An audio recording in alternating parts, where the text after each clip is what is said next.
Food is a necessity of life, and proper feeding is key for one's good health and well-being. However, as years have unfolded, there has been a growing trend among Africans of dropping the traditional food species and depending on genetically modified foods for consumption.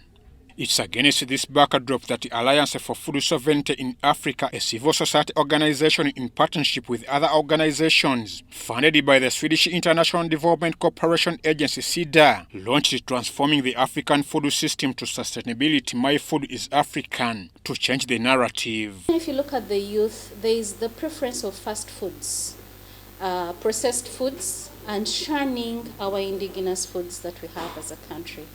So this whole notion came in to see how do we promote the consumption of our very own indigenous and traditional foods that we know are nutritious in value, are safe, and have been culturally grown. If you are from the central region, when somebody presents you wrapped or steamed food in our banana plantations, in our banana leaves, which we call luwombo, there is a story behind luwombo.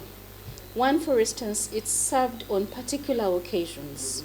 The way it's prepared, there's a bit of cultural heritage in there, and you know that you're consuming a food that has all its nutrients or all its nutrients intact. Partners and stakeholders are convinced that the indigenous phenomena of organic agriculture must be dominant to the newly genetically modified organism.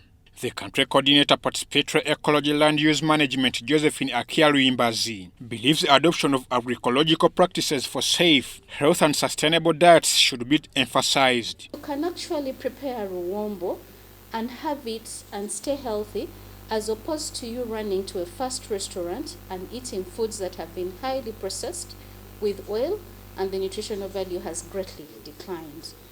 So we're doing this through consumer awareness. So we are currently working on the National Agroecology Strategy, which also looks at production. For you to have consumption, there has to be full blast production and access of these foods because the market will demand for them. We are doing influencing of the development of the National Organic Agriculture Bill, which we believe will give us a legislation to the implementation of the National Organic Agriculture Policy. Charles Olwenyi Muluzi, the Focus and Campaigns Coordinator, AFSA, says they deemed it necessary for a continental policy framework. Most African countries have lost their intellectual property and intellectual understanding of food because we have seen the promotion of biosafety and biotechnology bills in the countries, the Plant Variety Protection Act, all of them. The question of nutrition and malnutrition is a crisis in the continent. And because of this, there has been a movement, which AFSA have been championing, that we need to reverse this. And to reverse this, it means we have a policy that resonates with our understanding of food as African citizens, as African people, but also to reverse the whole crisis of food insecurity in Africa. Because the question of food security is a short-term challenge. The project also aims at increasing food production through promotion of African food systems. So the first thing we're looking in terms of the productions, that we need to mobilize African citizens. One, to increase production of food. Because of increased production of food, there are three things. Number one, we're promoting a healthy environment and a healthy people.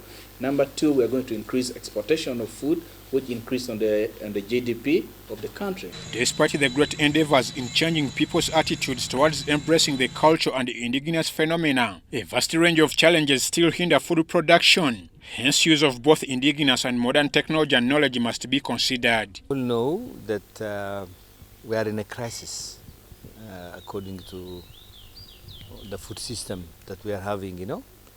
There is a hunger crisis, there is a malnutrition crisis, there are diseases related to food which are called non-communicable diseases like cancer, heart disease, diabetics, and also because of our food system we have an impact on our biodiversity, on our climate, on pollution. To have a sustainable food system, we should consider the cultural aspects and the indigenous knowledge embedded.